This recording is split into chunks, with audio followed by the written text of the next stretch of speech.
Hi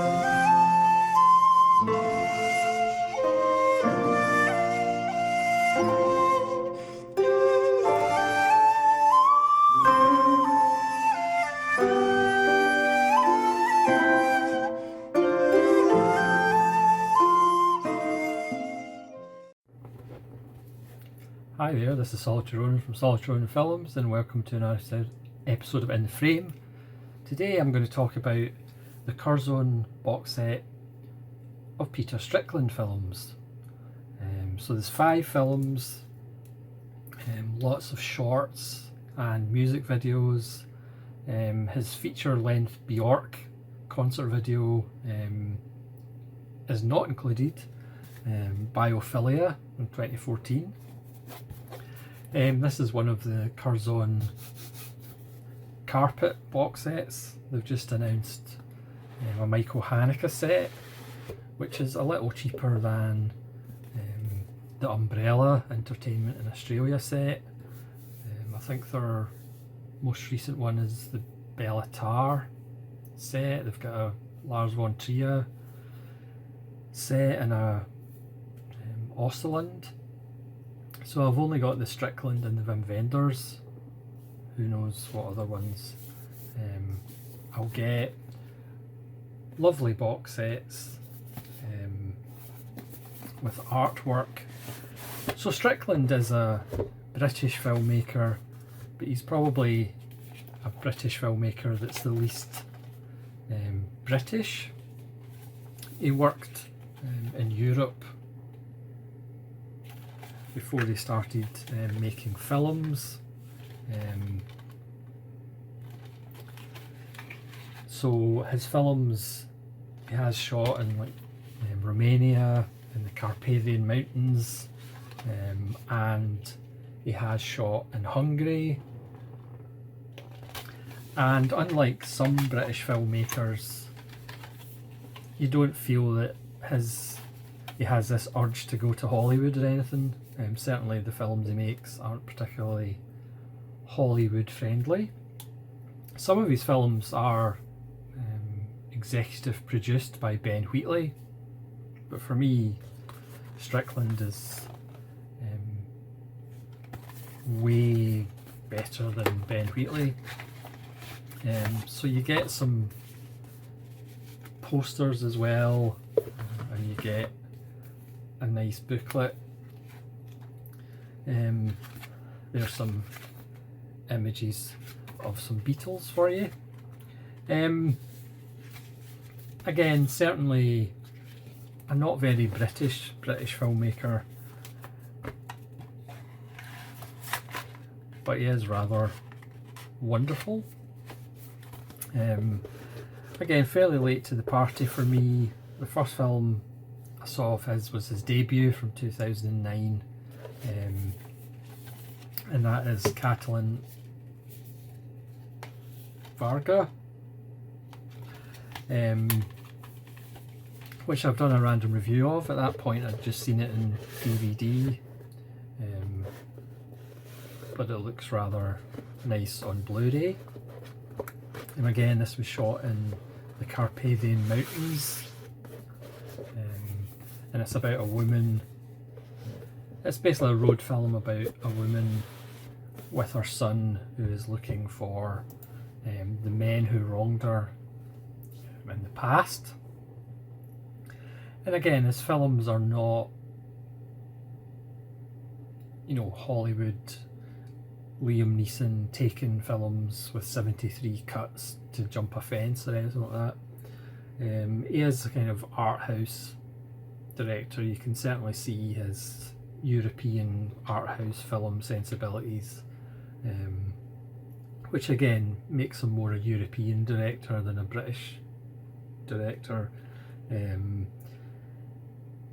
Now, obviously, to me, David Lynch is the greatest director of all time when it comes to sound design, but Strickland is very much into sound. Obviously, one of his more famous films, the Berberian Sound Studio from 2012 with Toby Jones, about a Birmingham sound engineer that goes to Italy to do the sound for a horror film, is most explicitly about sound. But all of these films, the sound design are very important. In fact, if you bought the Stone tape on 101 Films, Black Label, Strickland was involved in the play, or the kind of updated play version of the Stone tape. So sound is at his core, and you can certainly see that in the short films on the set,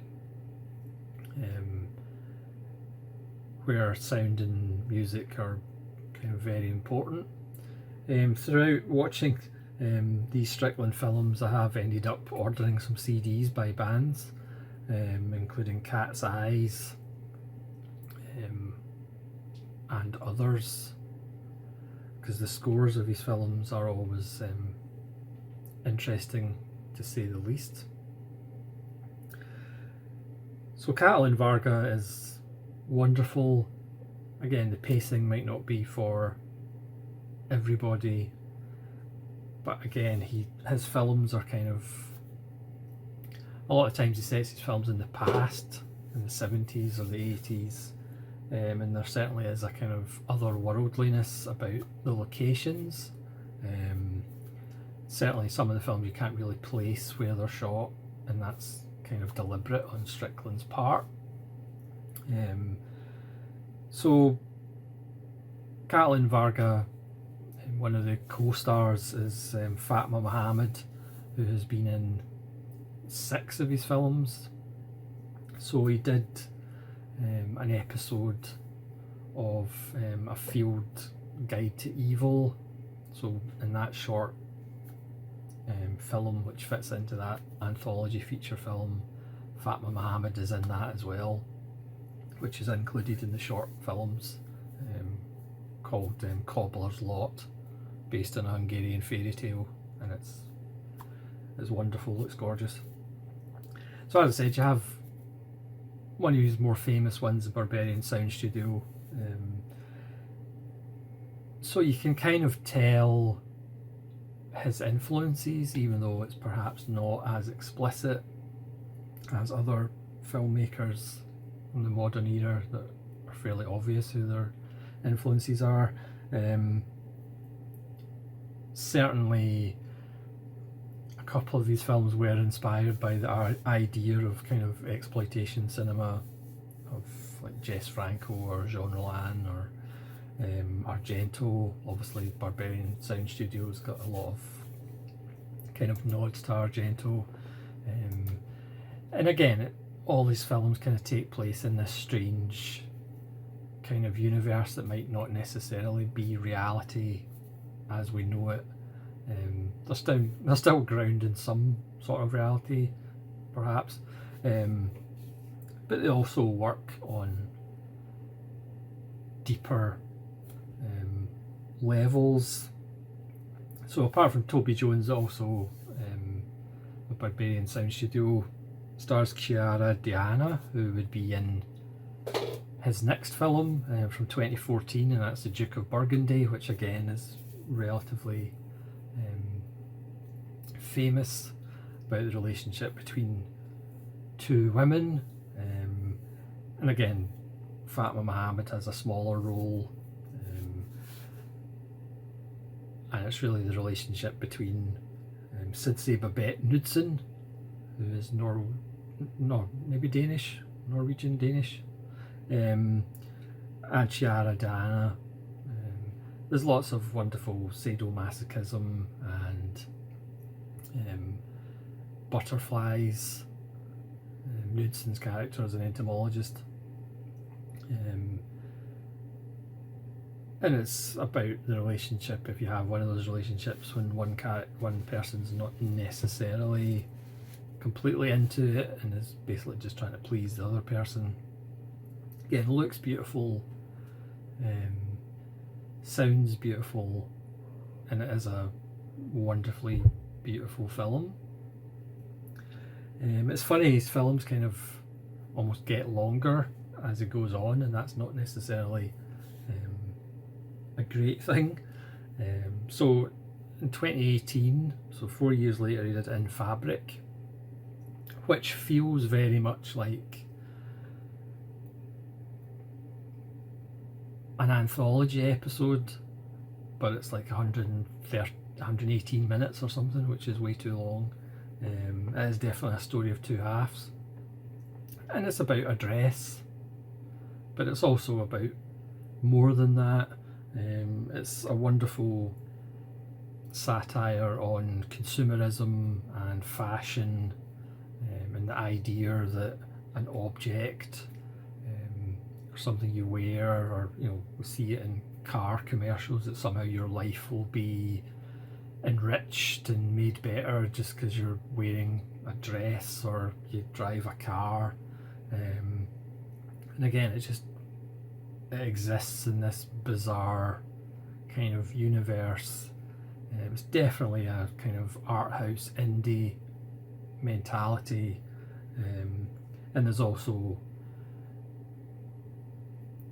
it's about washing machines as well, and how technical jargon with washing machines can hold people in a trance. Marianne Jean-Baptiste is in it, as one of the leads. She's obviously famous for Secrets and Lies, and also Knudsen's in it, and of course Fatma Mohammed plays a wonderful sales operative. And again, the production design and the hair, the costumes and the haircuts are just wonderful. Julian Barrett is part of a double act of bosses, and you could argue, their characters are a bit broad, and the comedy doesn't quite work. Gwendolyn Christie makes her first appearance in a Strickland film, and she's in the following Strickland film, and she played Captain Phasma in The Force Awakens, apparently. She's very tall. But not only that, the legendary Barry Adamson has a role in the film, as a friend of Marianne Jean-Baptiste, which is wonderful. I thought it was Barry Adamson, the legend, who has some kind of experimental albums himself. You could argue it goes a little bit too far on the comedy. Again, it's a kind of film of two halves. The first half, I would say, is kind of better than the second half, but overall it is a lot of fun.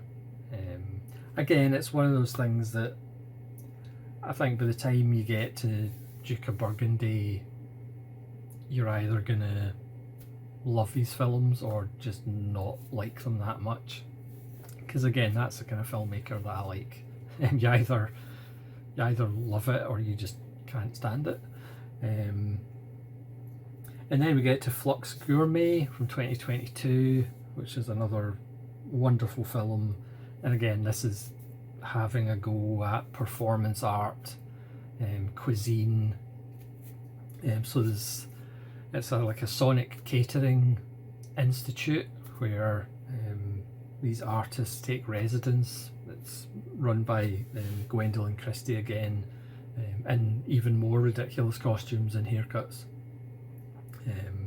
And Asa Butterfield is part of the three-person collective who was the little boy in Hugo. My Eyes Changed. And then Fatma Mohammed is wonderful as the head of the collective. But it's great to see Ariane Labed, who, if you're a Lanthimos fan, she was in The Lobster and Alps. And I would say kind of in Fabric, and especially Flux Gourmet, it does have that kind of Lanthimosian absurdity to it. So I think if you're a fan of Lanthimos, certainly In Fabric and especially Flux Gourmet should tickle your funny bone. But again, it's all about the ridiculousness of performance art and cooking. I mean, growing up, when I did, Saturday mornings used to be about cartoons, and then at some point it changed to cooking shows on a Saturday morning, and I think you can probably say that was when society started going downhill, when they replaced cartoons on a Saturday morning with cookery programmes, and this idea that cooking was somehow the new rock and roll or something. No, it's literally just cooking. There's also a wonderful sideline in farting in the film, as we, the audience, the character that we kind of follow is this journalist who is writing about the Institute and the Sonic Catering Collective led by Fatima Mohammed, and he's got gut problems, and he becomes part of the performance as well. It's just another wonderful, wonderful film. But again, it's not for everybody. Some people will absolutely love it and just tune into that kind of absurdity, and other people it just won't be for them, and that's perfectly fair enough, obviously. And then we get a bunch of shorts, including like different versions or shorter versions of the Barbarian Sound Studio, and music videos from fairly kind of experimental bands. There's one by GUO with two naked men wrestling in a locker room, and the music is kind of throbbing gristle type stuff, a lot rougher than what Coil would become. Some of the soundtracks do have like Nurse with Wound, which I think they came from parts of Throbbing Gristle as well. Kind of very experimental. So as always with kind of short films, a lot of them are kind of one watches, but there's some nice ones in there as well. And again, the music videos are interesting as well, but you're not really going to watch them more than once, really. So it's a wonderful set. So I'd watched Catalin Varga, and I really enjoyed it, so I ended up plumping for this, and I'm glad I did. It's not the most expensive one out of the boxes because there's only 6 discs, but it's well worth checking out. Again, if your humour is a little bit on the offside, if you like a bit of satire and a bit of absurdity, with just beautiful production design, ridiculous costumes and hair, you could do a lot worse than investigating Peter Strickland. I think he's automatically my favourite British director of the 21st century. Obviously Edgar Wright just wants to be in Hollywood. Ben Wheatley, with the exception of A Field in England, I've never really connected with his films particularly. Also there's other British directors as well, but Peter Strickland, because again he's more European than British per se. Again, he shoots these films and they exist in this kind of netherworld of strangeness that you can't quite place the location, which kind of adds to the atmosphere. And he will be a director that will be fascinated to see how he progresses. He's only 1 year older than me. And one other important thing, listening to his interviews, he does actually seem like a nice chap, which sometimes goes a long way when you like a director who turns out to be a complete person. Sometimes that's upsetting, but when it actually seems like a decent person, then it's a little bonus, because we all know about the artistic world. Sometimes people aren't quite as normal as they seem to be. So that's Peter Strickland. If you're into sound design, his films are just wonderful as far as sound design, the importance of sound. Yeah, I would highly recommend picking up the box. Obviously it's still available, because not a lot of people are buying Peter Strickland box. Yeah. So thanks very much for watching this little video about Peter Strickland's films.